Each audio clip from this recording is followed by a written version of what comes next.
Hola, les damos la bienvenida a Aprende en Casa 2, un espacio en el que vamos a poder estudiar y divertirnos desde nuestros hogares. Hoy nos acompaña la maestra Juana Campos y vamos a tener el gusto de estar con ustedes en esta clase de Ciencias Naturales de quinto grado. ¿Están listos? ¡Comenzamos! Bienvenida, maestra. Bienvenido, Ton. Gracias. Gracias. Es un placer estar nuevamente en esta clase de Ciencias Naturales quinto grado. Bienvenidos a todos los estudiantes allá en casita. Hola, Ton. Hola, Ale. ¿Cómo están?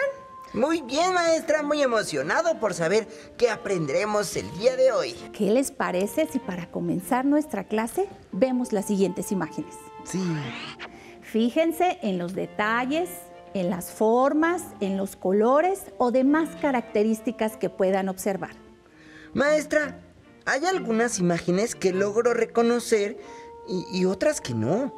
¿Me puede ayudar? Los ejemplos de estas imágenes corresponden a seres vivos. ¿Cómo podemos saber qué es un ser vivo? De ser así, ¿cómo podemos distinguir un hongo de una planta? ¿Cómo podríamos clasificar a estos seres vivos? ¿Qué características podríamos considerar? Ay, maestra, yo pienso que no todos esos que estaban ahí son seres vivos. El hongo no es una planta porque no tiene flores. Al igual que Ton, pienso que no todos son ejemplos de seres vivos. Oye, también yo creo que una manera de agrupar a los seres vivos sería por su tamaño, ¿no? O también podríamos agruparlos por lo que comen o si viven en la tierra o en el agua. Muy buenas reflexiones de los dos. A lo largo de esta clase y de las siguientes, iremos elaborando algunas respuestas a estas y otras preguntas en torno a los seres vivos. Por lo pronto, conozcamos qué aprenderemos en la clase de hoy.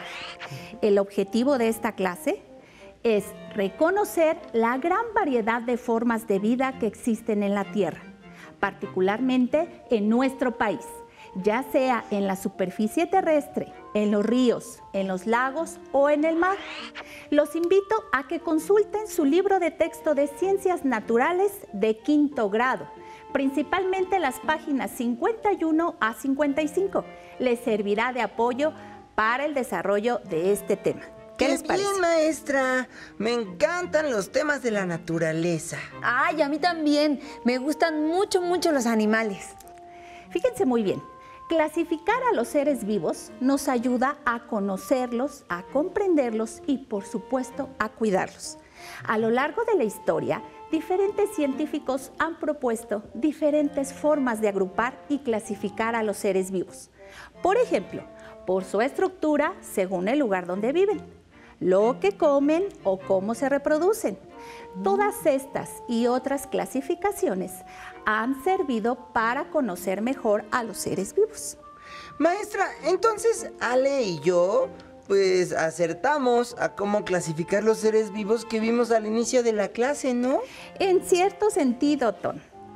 Hoy en día, una de las maneras más reconocidas de agrupar a los seres vivos es la que se clasifica según el reino al que pertenecen. ¿El reino? ¡Guau! Así como en los cuentos de hadas y las princesas. Ay, Tom, pues más o menos.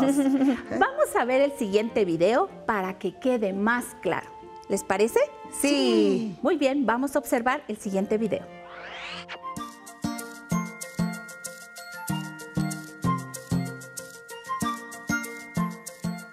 Hola, ¿cómo están? Bienvenidas y bienvenidos. El día de hoy vamos a hablar de la biodiversidad. A la variedad de seres vivos que se encuentran en la Tierra se le llama biodiversidad o diversidad biológica. Estos organismos son tantos y tan diversos que para comprenderlos mejor lo hemos dividido en 5 reinos: el reino monera, reino protista, reino fungi, reino animal y reino vegetal. Hongos, microorganismos, plantas y animales interactúan en estos reinos y son los responsables de mantener la vida en el planeta. Factores como el clima, el relieve, son lo que determinan la variedad o diversidad de esas especies. México es considerado un país megadiverso, ya que forma parte del selecto grupo de naciones poseedoras de la mayor diversidad de animales y plantas, casi el 70% de la diversidad mundial de todas las especies, colocándolo en el 5º lugar a nivel mundial. Los elementos que favorecen a nuestro país son su posición geográfica, la diversidad de sus paisajes y, por supuesto, su gran tamaño. Observa el mapa de México e identifica los diferentes ecosistemas que conforman su biodiversidad. Encontramos desiertos, zonas semiáridas, planicies, selvas cálido-húmedas, selvas cálido-secas, sierras templadas, entre otras. Interesante, ¿no lo creen? Nos vemos y hasta la próxima. Qué interesante. Muy ¿Les pareció? interesante. Sí. Fíjense que la clasificación de los seres vivos en reinos se basa en unas características comunes y generales de las especies, como por ejemplo su organización celular, su reproducción, nutrición, cómo se mueven y cómo respiran. Maestra, ¿nos podría dar algunos ejemplos de seres vivos de estos reinos? Claro que sí, Tom. Vamos a observar las siguientes imágenes. Tenemos el reino Monera y tenemos como ejemplo a las bacterias. El reino protista y tenemos como ejemplo a las amibas. El reino fungi como los hongos o setas. El reino vegetal que se refiere a la gran variedad de plantas. Al reino animal, a todos los animales, donde también entran los humanos, conocidos también como animales racionales. ¿Qué? ¿Cómo que las bacterias son seres vivos? Así es, Tom. Y algunas de las bacterias las podemos encontrar en el yogur que comemos en el desayuno. También los hongos del reino fungi son seres vivos. Algunos sí son comestibles, pero otros no. ¡Wow! Maestra, ahora sí estoy muy sorprendido de cuántos seres vivos puede haber. Oye, yo pensaba que solo había plantas y animales. Y como pudimos ver en el video, además de que existen diferentes tipos de seres vivos, estos forman parte de un ecosistema. ¿Ecosistema? ¿Qué es eso, maestra? Un ecosistema, Tom, es un lugar en donde conviven, se relacionan diferentes seres vivos entre sí y también con factores como la temperatura, la luz, la humedad, la salinidad, la presión y las corrientes del medio.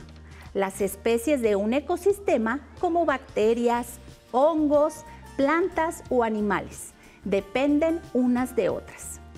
Entre los ecosistemas encontramos los bosques, los matorrales o desérticos, los pastizales, las selvas, los océanos, los ríos, mares, lagos, las costas o los humedales. ¡Guau! Vaya que sí son muchos los lugares donde encontramos seres vivos. Así es, Tom. ¿Qué les parece si hacemos un juego para conocer más sobre los ecosistemas? Sí, me encantan los juegos. Muy bien, pongan atención allá en casita. En pantalla están apareciendo los nombres de los distintos ecosistemas que forman parte de nuestro país. Por turnos irán seleccionando el que quieran para conocer algunas de sus características, así como las especies de seres vivos más representativos que pertenecen a ellos. ¿Entendido? Sí, maestra. Muy bien, listos también en casa. Presten mucha atención. Primero, Tom, ¿listo? Selecciona un ecosistema. Sí, yo elijo la selva húmeda. Muy bien, vamos a ver el siguiente video.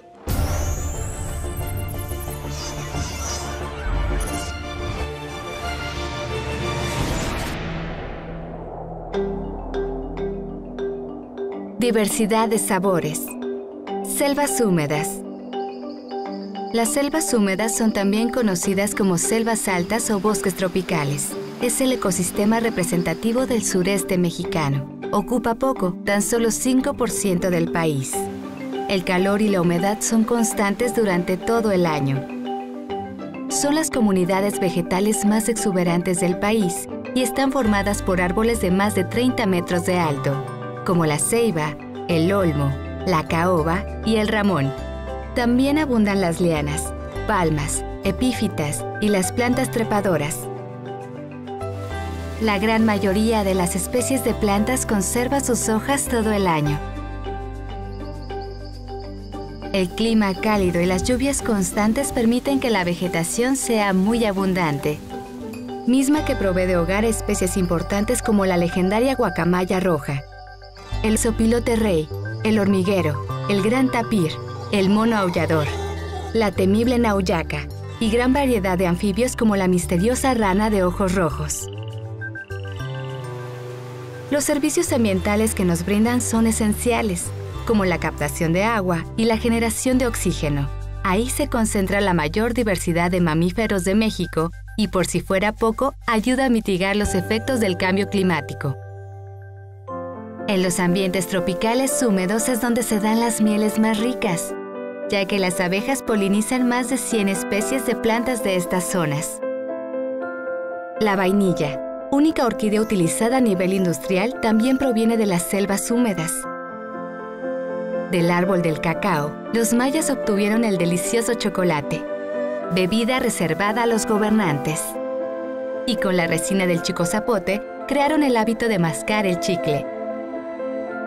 A pesar de su gran importancia, es el ecosistema que más rápido ha desaparecido. Se estima que queda menos del 40% de su cobertura original. La agricultura, ganadería y la extracción desmedida de flora y fauna son sus principales amenazas. Cuando disfrutes de un chocolate caliente y un pan con miel, un helado de vainilla o saborees un chicle, recuerda que es gracias a las selvas húmedas.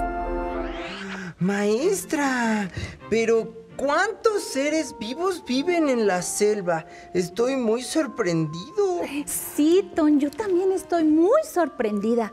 Imagínate las especies que viven en las selvas. Bien, pues ahora es turno de Ale.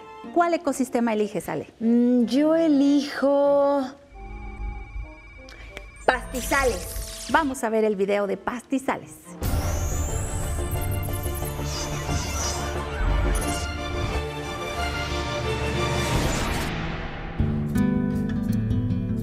Inmensidad dorada. Pastizales.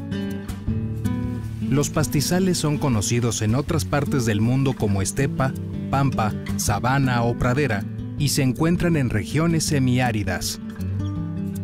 Ocupan el 6% del territorio nacional y están muy extendidos en el noroccidente del país. En estos ecosistemas, las comunidades vegetales predominantes son los pastos con árboles y arbustos, escasos y muy dispersos. Las principales especies de pastos se conocen como navajita, popotillo y distintas variedades de zacate, como el overo, el llanero y el colorado. Estos ecosistemas son muy importantes porque en ellos viven especies prioritarias para la conservación, como el berrendo, el mamífero terrestre más veloz de América. Puede correr a más de 80 kilómetros por hora. El simpático perrito llanero mexicano, pariente cercano de las ardillas, y solo vive en México. El poderoso bisonte, el mamífero terrestre más grande de América, recientemente reintroducido en los pastizales de Chihuahua. Y aves como el buhito llanero, que a diferencia de otros búhos, es activo durante el día y usa las madrigueras abandonadas de perritos llaneros como refugio. En los pastizales también habitan reptiles, como tortugas, serpientes de cascabel, lagartijas y gran cantidad de insectos. Existe otro tipo de pastizal con una distribución más restringida y se conoce como páramo de altura o zacatonal alpino. Se distribuye en las montañas más altas de México. Aquí abundan los zacatones amacollados y son el hogar de especies endémicas como el gorrión serrano y el conejo de los volcanes. Por su fácil acceso, los pastizales han sido dramáticamente reemplazados por zonas agrícolas y ganaderas. Su conservación es de gran importancia porque son fuente de producción de alimento y contribuyen sustancialmente a la recarga de mantos acuíferos. Cuando te comas una deliciosa arrachera mexicana, recuerda que es gracias a los magníficos pastizales. Maestra, qué interesante saber que en los pastizales vive el bisonte, el mamífero más grande de América. Así es, Ale. Pero Sí. bien, ahora es mi turno y yo elijo los bosques de macroalgas. Y ahora sí, vamos a ver el siguiente video.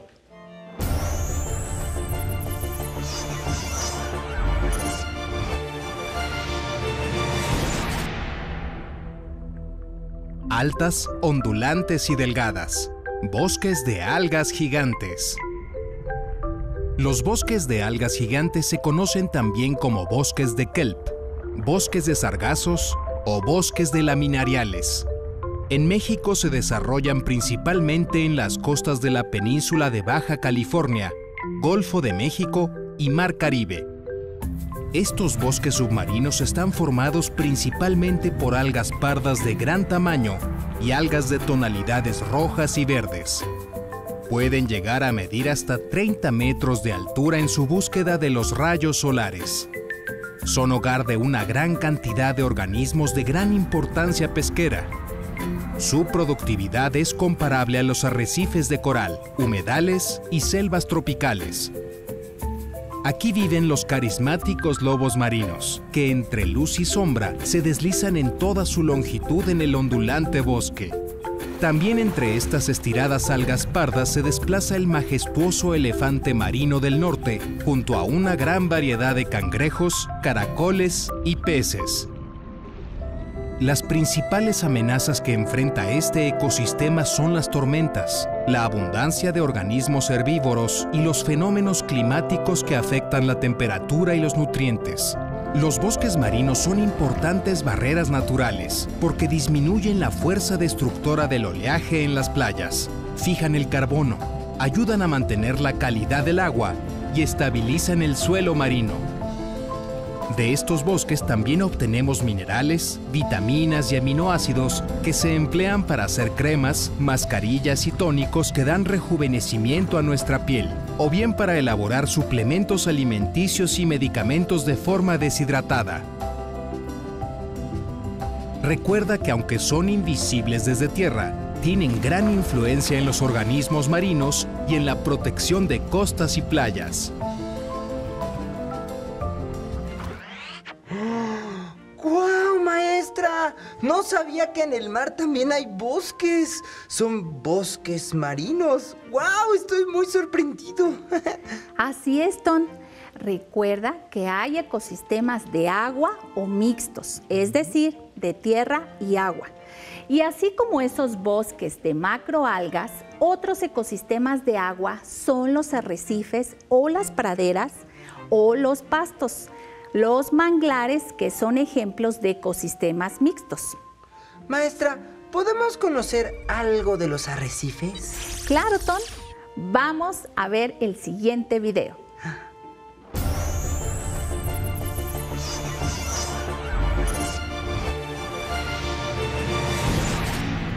Es complicado tratar de explicar lo bellos y lo dinámicos que pueden ser los arrecifes.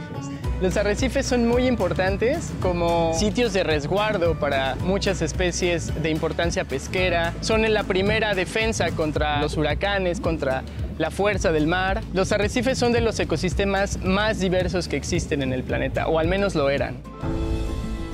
Mi nombre es Mauricio Martínez Clorio, trabajo en el grupo de monitoreo marino de la Conavio. Estamos evaluando la cobertura de coral a lo largo del sistema arrecifal. La idea es generar cartografía base para apoyar la toma de decisiones en torno al ecosistema arrecifal. Tenemos que cubrir prácticamente todo el arrecife mesoamericano mexicano, desde Cancún hasta Chetumal, y en esta ocasión estamos en la reserva de la biosfera de Siancán. Se hace una descripción de las especies que se encuentran, su abundancia, y además se documenta el fondo también con una serie de fotografías.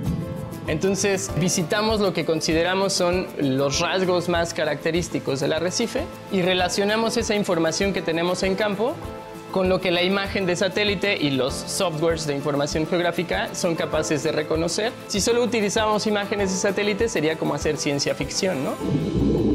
Nos apoyamos con las comunidades para darle un sentido de más pertenencia. La barrera arrecifal es uno de los atractivos más hermosos porque te emocionas estar buceando, mirando cómo está su estructura, los peces que viven. Si el ecosistema nos presta un servicio, nosotros vivimos de él, podemos buscar la manera de tratar de conservarlos, de proteger, porque puede dejar beneficio a las generaciones venideras. ¡Pero qué increíble! Es que los arrecifes sean una barrera contra huracanes. Seguramente son muy fuertes. Así es, Ton. Además, los arrecifes son lugares de crianza, refugio, alimentación y reproducción de muchas especies de seres vivos que viven en el mar, principalmente de aquellas especies que son base de nuestra alimentación. ¡Ay, guau! Ahora quiero elegir otro, maestra. Muy bien, ¿cuál eliges, Ton? Bosques templados. Muy bien, vamos a ver el video de bosques templados.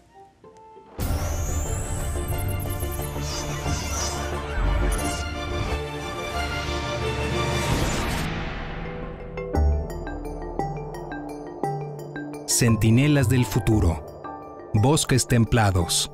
Los bosques templados agrupan principalmente a los bosques de pinos, de oyamel y de encinos. Son los ecosistemas forestales mejor adaptados a las bajas temperaturas y capaces de colonizar altitudes superiores a los 3.400 metros sobre el nivel del mar. Estos bosques ocupan el 16% del país. Los bosques templados de México poseen la mitad de los pinos del mundo y la tercera parte de los encinos. Se estima que en estos bosques viven cerca de 7,000 especies de plantas. Además, gran variedad de fauna como el gato montés, el venado cola blanca, la zorra gris, conejos, roedores, víboras de cascabel, pájaros carpinteros y también son hogar de la emblemática águila real. En el centro de México, los bosques de oyamel son el destino invernal de la extraordinaria migración de la mariposa monarca. También, los bosques templados fueron el hogar del carpintero imperial, el más grande del mundo, el oso grizzly y el lobo gris mexicano. Las tres especies desaparecieron el siglo pasado debido a la tala, la cacería y el envenenamiento. Los bosques templados son ecosistemas importantes ya que poseen la mayor cobertura de árboles en México, lo que significa una importante producción de oxígeno, mayor retención de humedad, contrarrestan la erosión y los efectos del cambio climático. En México existen muchas comunidades que aprovechan sustentablemente la madera de los bosques templados. La compra de esta madera contribuye directamente a la conservación del bosque y a la economía de la comunidad. La principal amenaza de estos bosques es la tala ilegal, el sobrepastoreo, los incendios y la agricultura. Cuando compres muebles de madera, asegúrate que provengan de bosques certificados. Así es, Tom. En México somos muy afortunados, ya que pertenecemos a la lista de los países megadiversos. Ocupamos el 5º lugar entre más de 190 países. ¡Wow! Está increíble, maestra. Yo me siento muy orgullosa de ser mexicana y de poder disfrutar de todos estos ecosistemas. Qué bueno, Ale. Espero que les haya gustado la clase. ¡Muchísimo! Muchísimas gracias, maestra Juanita. Muchísimas gracias, Ton. Ha sido un placer estar con ustedes. Hemos terminado con Los seres vivos somos una gran familia. Espero que lo hayan disfrutado tanto como nosotros. Hasta la próxima. A continuación, lengua materna. Pero antes, vamos a una cápsula musical.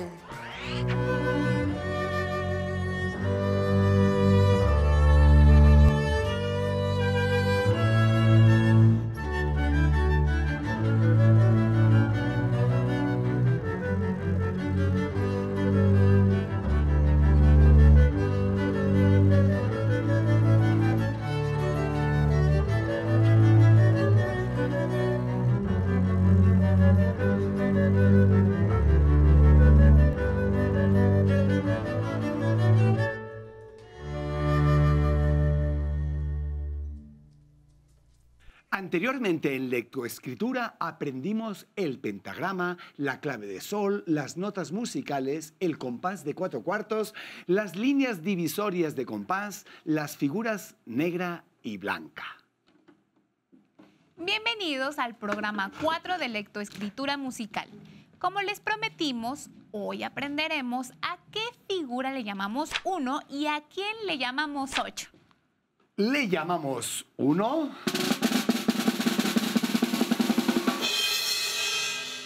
a la redonda. Se llama así porque no tiene plica, que es la rayita que tienen la negra y la blanca.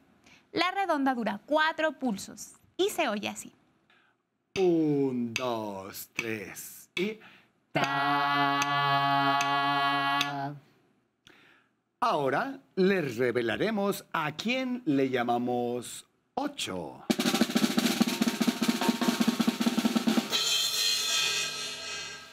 A la corchea. La corchea dura medio pulso, es decir, en cada pulso entran 2 corcheas y se oye así. 1, 2, 3 y... ta, ta, ta, ta, ta, ta, ta, ta. Ok, repasemos mirando esta tabla.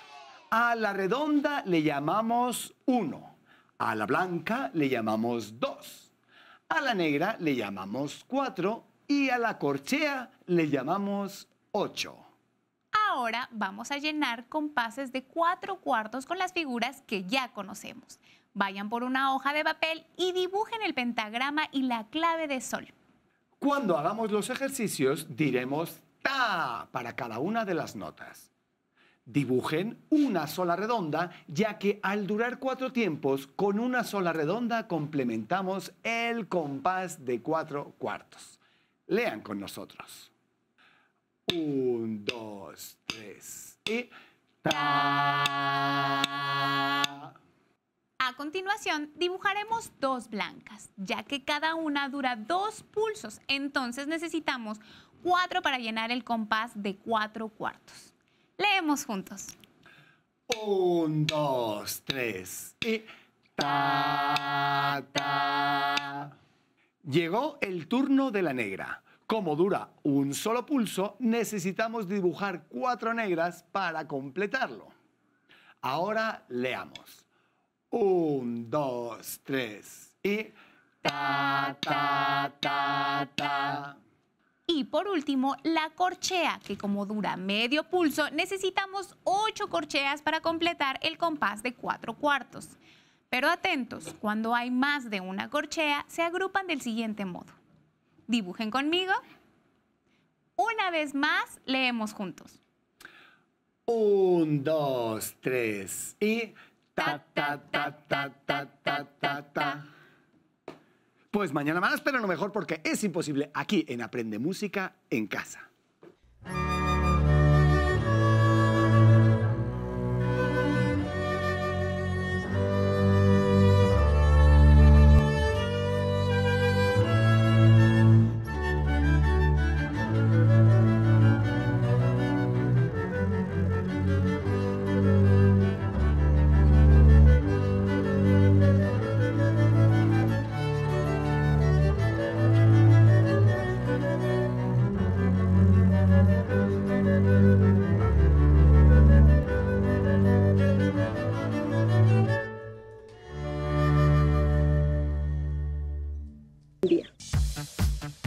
Si no tienes el libro de texto o necesitas ayuda para responder las preguntas, contáctanos.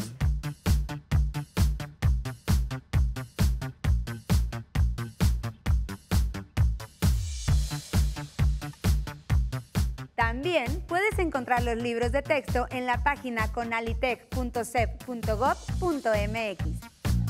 Si quieres volver a ver el programa de Aprende en Casa, lo puedes encontrar en la siguiente liga: aprendeencasa.sep.gov.mx.